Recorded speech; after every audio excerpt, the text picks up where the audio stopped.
The Discovery, the research station, orbited a forgotten moon in the outer reaches of Sector 7. Captain Gentar of the Caldrex Collective had seen hundreds of facilities like this one during his 30 years of service. Cold, sterile, and devoted to the advancement of scientific knowledge. Today's inspection was supposed to be routine. He would review the research logs, check the containment protocols, and file his report. Nothing unusual. Nothing that would haunt his dreams for the rest of his life. Gentar's forearms moved with practiced efficiency as he walked through the pristine corridors. His assistant, Junior Officer Melkosh, followed close behind, her sensor pad recording every detail. The facility director, Dr. Vrel, led them with obvious pride. His species, the Thoxians, were reptilian in nature with emerald scales that caught the artificial light. His eyes gleamed with the confidence of someone who believed his work was beyond reproach. "We have made remarkable progress in the past 6 cycles," Dr. Vrel explained as they walked. "Our understanding of human biology has increased exponentially. The subjects have provided invaluable data about their species' weaknesses and psychological patterns." Gentar nodded politely, but something felt wrong. The air itself seemed heavy with an emotion he couldn't quite identify.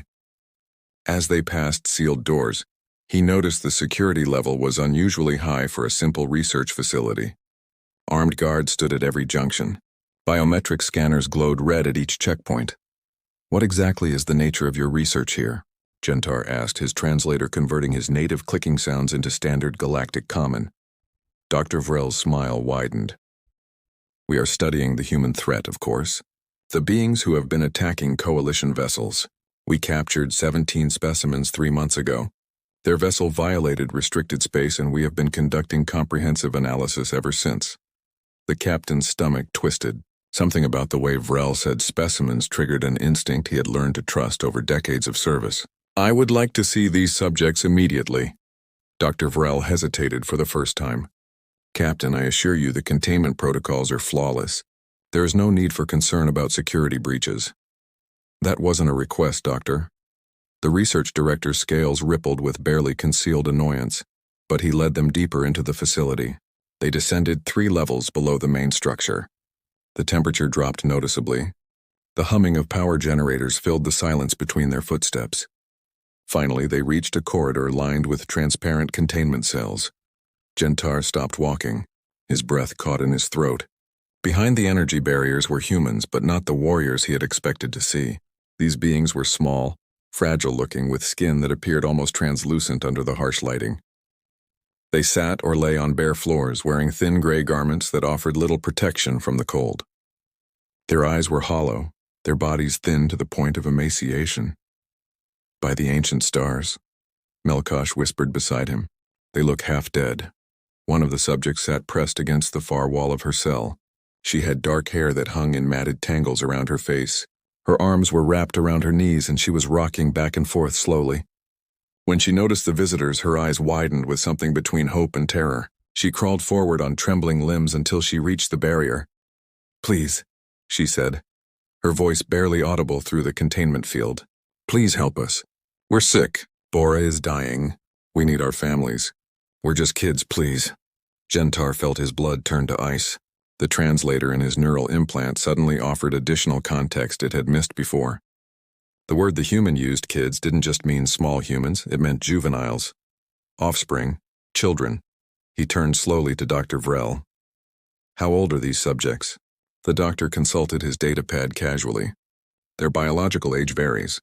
The smallest is approximately 10 solar cycles old. The largest is 14. We selected this age range because we theorized they would be easier to control while still possessing valuable intelligence about human military operations." 10 cycles, Gentar repeated, his voice dangerously quiet. 10 cycles old. "Yes, quite young for warriors, but humans mature rapidly. Their violent tendencies begin early in development." The captain's 4 fists clenched simultaneously. Among his people, among most civilized species in the galaxy, children were sacred. They were protected above all else. The idea of imprisoning them, experimenting on them, was beyond criminal. It was an abomination that shook the very foundation of galactic law. "These are not warriors," Gentar said, each word carefully controlled. "These are juveniles, children. They are not capable of military service. They require protection, not imprisonment. Dr. Vrel laughed, a harsh sound that echoed off the metal walls. Captain, I understand humans use deception as a primary tactic, but surely you don't believe this performance. We have documented evidence that humans are aggressive from birth. They fight among themselves constantly. They consume other living creatures. They are violent by nature. Many species exhibit those characteristics and still protect their young. Melkosh interjected, her voice shaking with barely suppressed rage. Doctor, please tell me you have not been conducting experiments on children. The research director's smile faded. I have been conducting necessary research on enemy combatants. The Galactic Council authorized this facility. My work is legal and vital for coalition security. Gentar moved to the next cell. Inside, a male human lay on his side, his breathing labored. His skin had taken on a grayish tone that suggested severe illness. The captain had never seen a human in person before today, but even he could tell this one was suffering terribly. Medical emergency, Gentar barked into his communicator. I need a full medical team to this location immediately. Prepare for treatment of 17 human juveniles in critical condition. Captain, I must protest, Dr. Vrel began. You will be silent. Gentar's voice carried an authority that made even the guards straighten. Junior Officer Melkosh, you will document every cell, every subject, every piece of equipment in this facility. I want a complete record transmitted to the Galactic Council within the hour. Yes, Captain. Gentar approached Dr. Vrel until they stood centimeters apart. You will provide me with every detail of your research, every test you conducted, every substance you gave them, every moment of suffering you inflicted on these children. I was following protocol, Vrel insisted. The humans attacked our ships. They are the enemy. These specific humans attacked no one. They are children, Doctor. Children who were traveling with their families when pirates attacked their vessel. Children who called for help and received torture in response. The captain pulled up the facility's communication logs on his wrist display. It took him only moments to find what he was looking for. Here, the initial distress call from their escape pod. It clearly states they are civilian refugees, including minors requiring immediate assistance. Your team received this message and chose to interpret it as a military deception. Dr. Vrel's scales had lost some of their luster. The translation algorithm suggested the message was coded intelligence. We made the best decision based on available data. You made the easiest decision, Gentar corrected. You saw an opportunity to study a species that intrigued you, and you took it without considering the moral implications. You imprisoned children, Doctor. You starved them. You kept them in isolation. You ignored their pleas for help. And you called it science. The medical team arrived in a rush of movement and urgent voices. They immediately began scanning the human juveniles through the containment barriers. Their expressions grew more horrified with each reading. Captain, these life forms are experiencing severe malnutrition, hypothermia, and systemic organ stress, the head medic reported. Whatever they have been fed is toxic to their biology. They require immediate specialized care or they will die.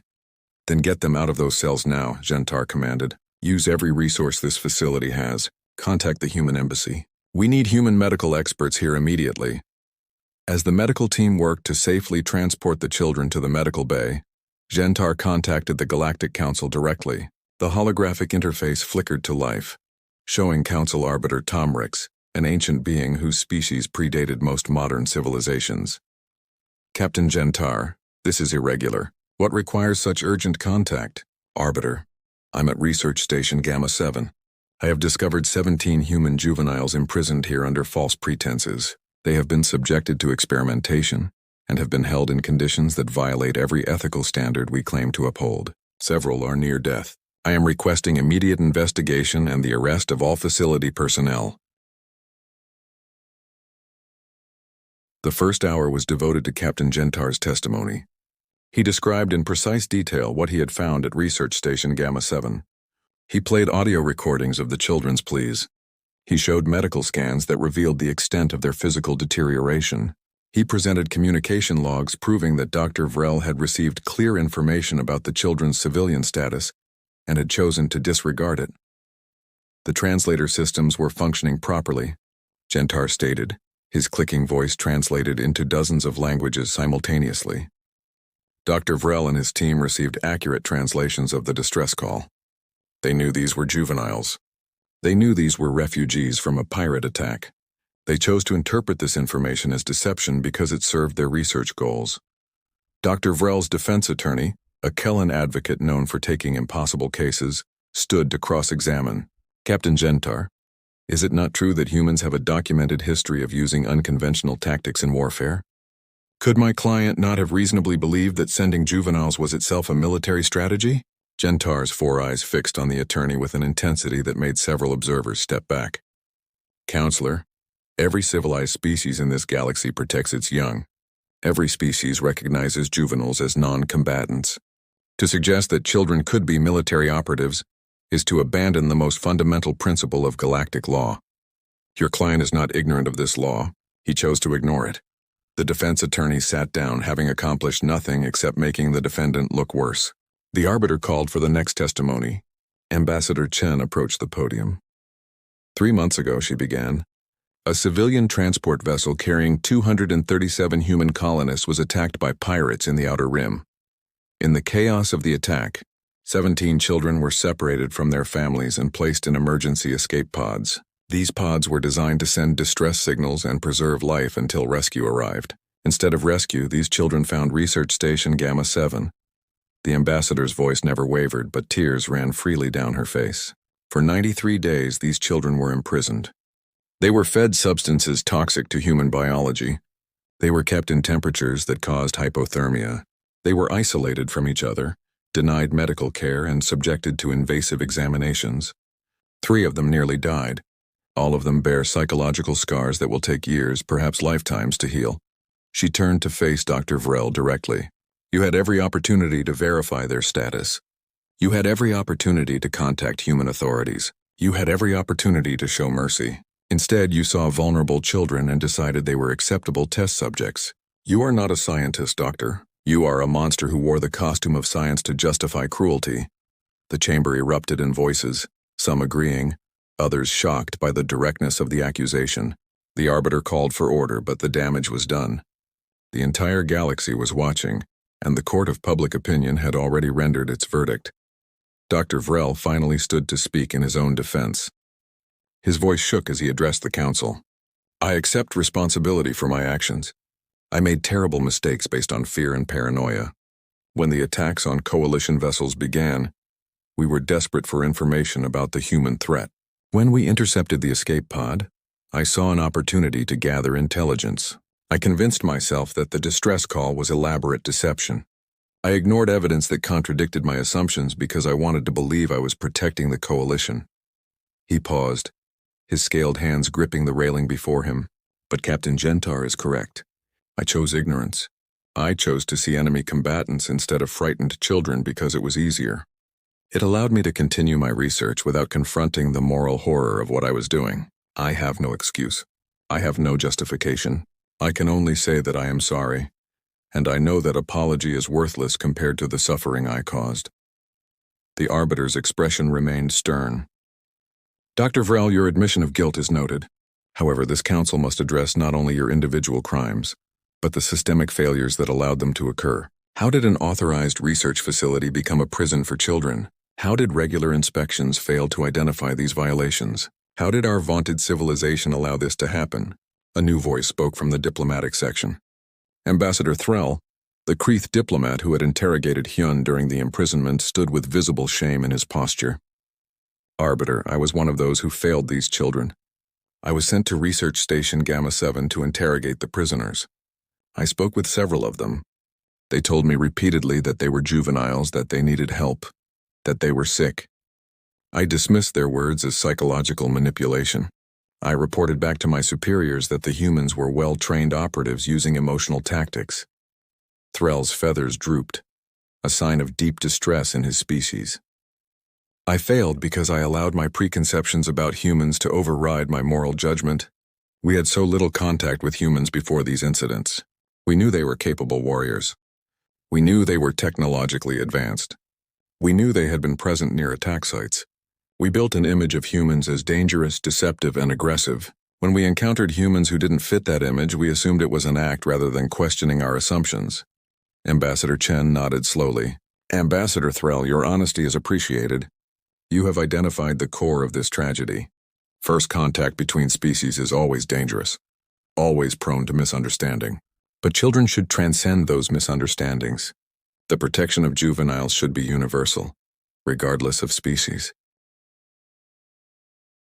The arbiter gestured toward the human children who sat in the witness section. This tribunal would now hear from the victims themselves if they are willing to speak. Hyun stood first. At 14, he had appointed himself the protector of the younger children, and that role had not ended with their rescue. He walked to the testimony platform with steady steps, though everyone could see the cost of that steadiness in the tension of his shoulders. "My name is Hyun Park," he said, his voice clear despite his youth. "I am 14 years old. I was traveling to New Seoul Station with my parents and younger sister when pirates attacked our ship. They killed 37 people in that attack. They destroyed our ship's engines and began boarding. The adults put all the children they could find into escape pods and launched us. My mother told me to take care of the little ones. She told me someone would find us and help us." Hyun's composure cracked slightly. "Someone did find us, but they didn't help. They locked us in cells. They ignored us when we cried. They watched us get sick and did nothing. I tried so hard to make them understand. I explained over and over that we were children, that we needed help, that some of us were dying. They didn't believe me, or they didn't care. I still don't know which is worse." He looked directly at Dr. Vrel. "You took the worst moment of our lives and made it worse. We had just watched people die. We had just been separated from our families. We were scared and hurt and alone, and you saw that suffering and decided to add to it. I will never understand how anyone could do that." Ju spoke next, her voice softer but no less powerful. "I am 12. I thought I was going to die in that cell. I thought everyone had forgotten about us. I thought maybe the entire galaxy was like the people at that station, people who could look at a crying child and feel nothing. Captain Gentar proved me wrong. He saw us as people, as children who needed help. He saved us when he didn't have to. He risked his career to do the right thing. If the galaxy has more people like him, maybe there's hope." Dave, the boy who had sent the distress signal, testified about his technical knowledge and the desperation that drove him to risk electrocution trying to reach the communication systems. "I knew our families would be looking for us. I knew humans would come if they knew where we were. I just had to get a signal out. I was so scared I would fail, that we would die before anyone found us. When Captain Gentar came, when he actually listened to us, I cried harder than I had the entire time we were imprisoned." One by one, the children who were strong enough testified. Each story was unique, but the core was the same. Fear, suffering, desperation, and the terrible realization that the adults who should have protected them had chosen to hurt them instead. When the testimonies ended, the arbiter called for the council's judgment. The vote was unanimous. Dr. Vrel was sentenced to life imprisonment on a maximum security facility, his scientific credentials permanently revoked. His staff received sentences ranging from 20 to 50 years, depending on their level of involvement. But the arbiter was not finished. This council also finds systemic failures within our own inspection and oversight protocols, Tom Ricks declared. "We failed these children as surely as the individuals who imprisoned them.